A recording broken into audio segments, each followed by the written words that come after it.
आनंदाचे डोही आनंद तरंग, आनंदाचं वातावरण या ठिकाणी निर्माण होत असताना खऱ्या अर्थाने या आनंदामध्ये सहभागी होण्यासाठी प्रत्येक वर्षी वारी होत असते आणि या वारीमध्ये आमची पावलं पुढे जात असताना खऱ्या अर्थानं आनंद होतोय तो म्हणजे आमच्या शेतकरी बांधवांना, सर्वसामान्य नागरिकांना आणि खऱ्या अर्थानं या महाराष्ट्राच्या जनतेला.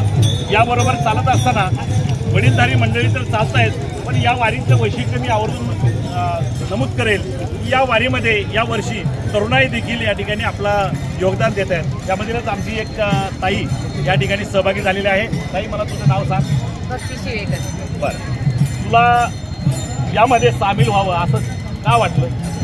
वारी हा प्रकार खूप आनंदाचा आहे. ह्या वारीमध्ये सगळे लोक म्हणजे एकदम मिसळून राहतात, कोणाला काही त्रास नाही, काही टेन्शन नाही, सगळे एकत्र होऊन आनंद सहभागी होतात. वडील पुरुष झाले, स्त्रिया झाले, बायका वगैरे सगळे म्हणजे एकत्र मिळून ह्या वारीचा आनंद घेतात. हेच गोष्ट खूप आवडली आणि ह्याच गोष्टीमुळे मला ह्या वर्षी वारीला यावंसं इच्छा झाली. त्याला जोडून एक अजून विचारायला मी की तरुणांसाठी, आता तू तर तरुण आहेस, तुझ्या वयाची कमी संख्या इथे दिसते, परंतु तुझी भावना होती, सद्भावना होती, तुझी इच्छा होती की मला वारीमध्ये सहभागी होती. तुझ्या वयाच्या तरुणांना, तरुणींना काय सांगते? मी माझ्या वयाच्या मुलांना, मुलींना हेच एक सांगेल की एकदा तरी जीवनामध्ये तुम्ही हा पंढरपूरची ही पायवारी एकदा तरी केलीच पाहिजे.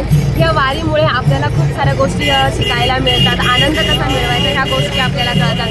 वेगवेगळ्या प्रकारची, वेगवेगळ्या गावाची लोकही कळतात आणि वरतून कितीतरी वेगवेगळ्या गावाची दिंडी एकत्र होऊन सगळी लोक एकत्र चालतात, आनंद घेतात आणि हा आनंद आपल्याला कुठेही शोधून सुद्धा मिळणार नाही.